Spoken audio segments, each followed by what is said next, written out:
are the alphabets. This is English. Okay, I just put this in here as an example for, especially for you young guys. Okay, like apple. Okay, this is a short sound for a, apple. Bird. Okay, b. And this is cat. Okay. So that's the concept of making words, okay? Similar to this in Hmong words. Okay, this slide here, I was gonna do a little bit video showing about the French system, how to use the alphabets. But I think it is probably some of you might not understand that one, okay? So I'm gonna talk about this a little bit. Because the people here, like Father Yves Betray here, he's French, okay? He was French. So his system of speaking or alphabet was in French. So that's why he used those sounds a little bit to use into Hmong, okay? A Hmong sound, as Hmong sound. So the way they choose the alphabet to represent this Hmong sound, they have to agree with that. These three people here. And because linguists, you know about how to, study about sounds of certain people, okay? And that's what they were expert in. Okay, so they come up with the language here. Okay, now I'm not gonna show that one. So let's look at. I have a question about that thing. Yes. Can you send us that video? Yeah. Or a link to that video after class?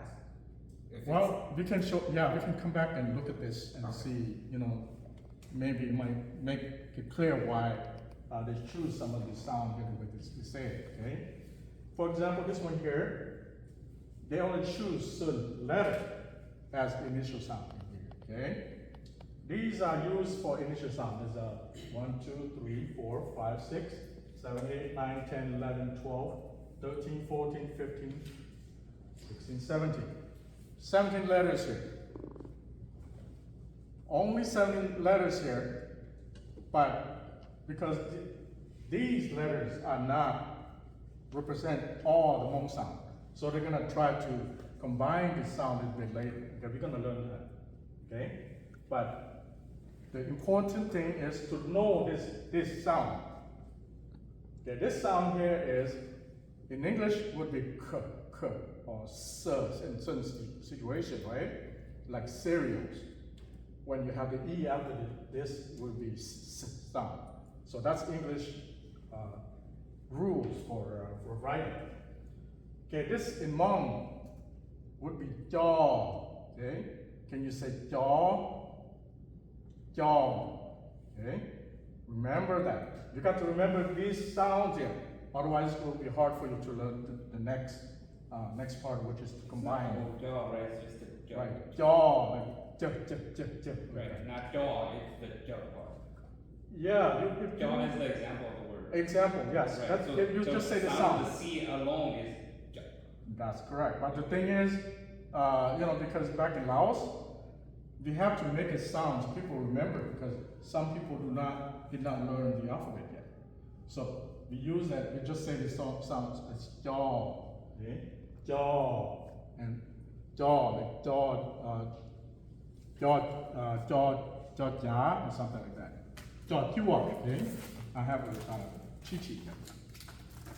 Okay, jaw, like jaw, yeah, Number 9 is jaw, right? So the j sound, remember that. Okay? And the next one is daw, okay? Daw. That's initial sound for the word day, dog day, okay? Fall, okay? This is fall. Fall, for fire. Yeah, they got fire, fire near, fire okay? You kind of like divide things for people, or it's divide, fire, okay? This one haw. This is English sound.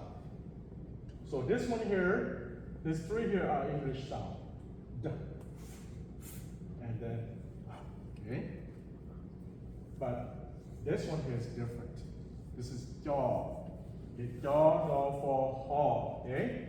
And the next one, this is in English there would be K, right? K, right? Kind of like this one here, kind of like C. But we do not use that way in Hmong. Okay, in Hmong this is gaw. You don't push down. You don't push the gaw. Okay, you don't push the sound out. Just gaw, and that's it.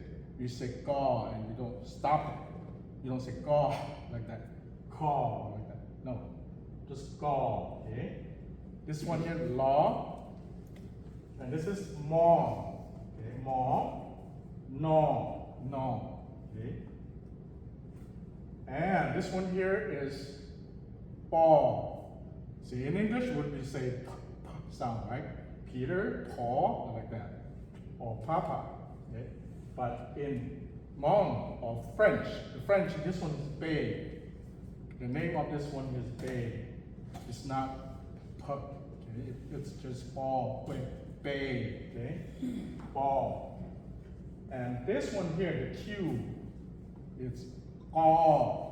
So to say gaw, you need to put your tongue back kind of your throat, gaw, and just try to say the sound out. So put your tongue up into the upper mouth there. Okay, close it, and then you say gaw, gaw, gaw. Okay. And this one here, the R, which is draw, draw. Okay, draw. That means you put your tongue kind of roll up behind your teeth. Okay, draw, and then you push it out. Draw, like datia. Okay, ludong. Yeah. So this is totally different from English or from the way we learn it. Okay, in English. Now this one here. In the English system would be sound, like snake, like that. But in Hmong would be shh. Okay? Just remember, jaw, gaw, paw, gaw, jaw, and shaw. Okay? Shaw. Okay, these are different. And this one here is thaw. Okay, the T, you don't say T. You say T, kind of like that. Taw, T, taw, T, taw. You don't push it out. Okay? You put your tongue up there and just say taw. Okay, taw, baw, and the X, saw. Okay? This one actually sounds like this. This one here in English. So saw, the X is saw. And the Y is yaw, just like yo-yo or yak or something. Yaw. And Z, it's not Z anymore. It's Z. Okay? Z. We don't have the Z sound in Hmong. Never. Unless in the future somebody might create some word like that. But right now we don't have the word Z in our speaking system. Okay? So this, I'm just going in here, explain a little bit about these sounds here. And I have some